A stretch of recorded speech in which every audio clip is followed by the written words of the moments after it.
Hello English learners and welcome back to another Level Up English video. Today I'm going to be covering a very useful topic for many different reasons. I want to talk about clothes in English, wearing different types of clothing and this kind of stuff. And I think this is going to be useful, one, because there are many different words in American and British English. And I'm going to be talking about some of those differences today. I'm also going to be using lots of phrasal verbs that we use related to wearing clothes. I think the first thing that is really important to mention is the pronunciation of this word. And I'm a little bit scared of this because for me, even as a native speaker, it's not so easy. But I just want to say many people pronounce this incorrectly as two syllables. They say closes or something like that. Remember, this is one syllable and it's pronounced something like close. A little bit like that. But it's quite difficult because we have that kind of TH sound followed by a Z sound, close. So many people, including myself, in a lazy way, pronounce it the same as the verb to close. Close the door. Oh, you have nice clothes today. I wouldn't recommend it though. If you can pronounce it the correct way, I'll try to put some audio in here now so you can listen to the correct version. Clothes. It sounds good. But if it really is difficult and you have to say clothes, it's not the end of the world. It's still understandable in context. Because as a lazy English speaker, I do that a lot too. Just make sure you're not pronouncing it with two syllables. So the first thing you might do when deciding what to wear in the morning is open your wardrobe. Open your wardrobe. So you swing your doors open and have a look at all the clothes that you've got to choose from. Americans would say perhaps closet. Closet. In England, we say wardrobe. So whether you open your wardrobe or your closet, it's the same thing, but this is where you keep your clothes. And at the moment, it's quite cold. I'm a little bit chilly today. So the first thing I want to put on are some socks. I put on a pair of socks. We use the phrasal verb put on for most items of clothing. Put on. I put on some socks. Okay? And we say a pair of socks because socks always come in two. Two is a pair. So I put on one pair of socks. That means two individual socks. Okay, so I put on a pair of socks, keep my feet nice and warm. And then, of course, it's important before you go outside to find some trousers. Trousers, these are the things you wear on your legs, covering your legs. And in American English, these would be called pants. This is the confusing part. Pants in America, trousers in the UK. Okay, trousers, I would say. So you can say put on your trousers. You could say pull up your trousers. And of course, you step into them. You pull up your trousers up to your waist. And then you zip up your trousers. A lot of phrasal verbs here. Pull up just means literally, it's a literal one. You pull up. Zip up. On your trousers, you probably will have a zip. Okay, and this is what you use to help, open and close your trousers more easily. A little zip. In American English, this is called a zipper. Very small difference. Americans say zipper, British people say zip. So we have the easier one this time. So if someone has just left the bathroom and their zip is down, you could say to them, you need to zip up your trousers. Or, you forgot to zip up your trousers. Of course, I didn't mention this, but it's really important that you do not forget underwear. Don't forget to do that part. So underwear, then trousers. So here's another difference between British and American English. In British English, we might just say underwear, or we can say pants as well, pants. Right? We also have different names for specific types of underwear, which we don't have to get into too much today. But American English, they would not say pants for underwear.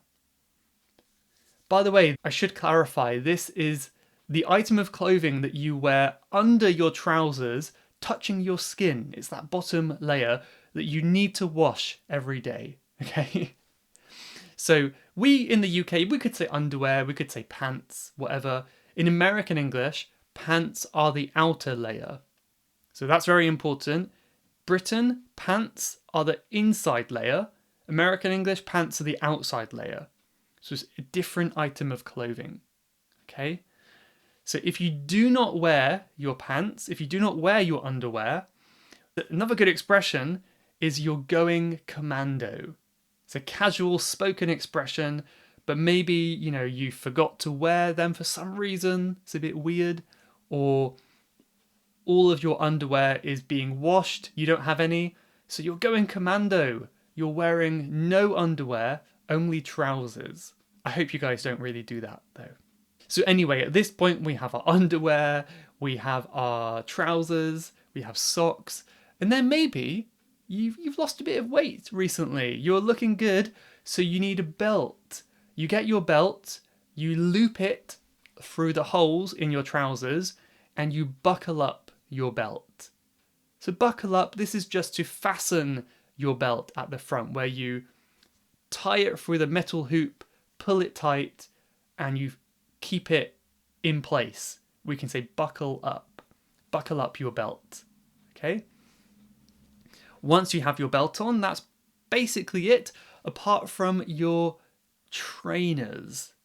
Trainers are a type of sports shoes, we say in British English. It might be a bit weird to put on shoes before a shirt, but it doesn't matter for now. You're a weird person. So you put on your trainers. In American English, you would say sneakers. Here's another difference. Trainers in England, sneakers in USA. Trainers and sneakers. One thing you could do to them, you could slip them on. So I think many of us, we don't really tie our laces, do we? We don't tie our shoes, we just slip them on because it's easier. So this is a way where you just put on some shoes very easily and you don't have to undo any laces. So slip on your trainers, and then it's time to get your top half warmer. So now it's time to throw on a t-shirt and a jumper. Throw on. This is a useful phrasal verb. To throw something on is kind of like putting on, but more casual. So it's a really good way at declining a compliment or being humble. So if someone says, wow, your clothes look amazing, you have a really good fashion sense today, you can reply, no, it's just something I threw on very quickly. I didn't really think about it much. Just something I threw on. So it's like you put it on, but you didn't think about it. It's a very casual way of putting it on. So I threw on a t-shirt, a jumper. This is a jumper, what I'm wearing now, by the way. In American English, it would be called a sweater. Sweater. In British English, jumper. Which do you prefer? However, if you want to dress up, you might opt for a button-up shirt. So instead of wearing your jumper, you can have over your t-shirt perhaps a button-up shirt. A button-up shirt, this is the shirt where you do your buttons up to the top. So it's a smart shirt you might wear for more formal occasions. And I used the phrasal verb to dress up. If you want to dress up, that means you want to be smarter. So I can say, hey, come on, this is a wedding. You have to dress up. Look smart. So if you want to dress up, you can get a buttoned t-shirt or a button-up t-shirt and do up the buttons. So we can say do up the buttons, which just means put the buttons on your shirt. Do up the buttons. Okay? If you're feeling very cold in the winter, you might want to wrap up in a jacket or a coat. Jacket or coat is the outer layer to protect you from the weather and temperatures. And this phrasal verb to wrap up, this is where you get something warm to put around you, to wrap up. It covers your body and keeps you warm. And we say wrap up in. To wrap up in a jumper, to wrap up in a coat, wrap up in a jacket. For other items of clothing, I think we could usually just say put on, keep it simple, put on a hat, put on a scarf, put on your sunglasses, put on your gloves. They're usually very simple like that. So there's not too many different variations for different items. But let's talk about lazy days, just to end the video now. I'm thinking this afternoon I want to have a lazy day. So I'm going to kick off my shoes. So kick off is when you're so lazy you cannot even take them off with your hands. You kick your feet and your shoes come off. Kick off your shoes and sit back and wrap up in a dressing gown. So here we have wrap up again, but now we've got a dressing gown. A dressing gown is something that you might wear maybe after you had a shower, or you're just too lazy to put on clothes. It covers most of your body and it keeps you warm, and it's very casual, comfortable, at home clothes. Okay, so you put on a dressing gown, wrap up in your dressing gown to stay warm, and make a cup of coffee or something. Americans would not say dressing gown. In American English, this would be a bathrobe. Bathrobe. In British English, dressing gown. Sounds a bit fancier, doesn't it? Dressing gown. And then maybe the last thing you want to do to avoid your feet getting cold is to slip on some slippers.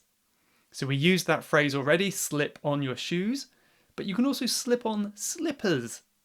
Slippers are the shoes that you might wear inside a house. These are at-home shoes, much more comfortable, and they're designed to be slipped on, and that's probably why they're called slippers, because they can slip on and slip off very easily. Slippers.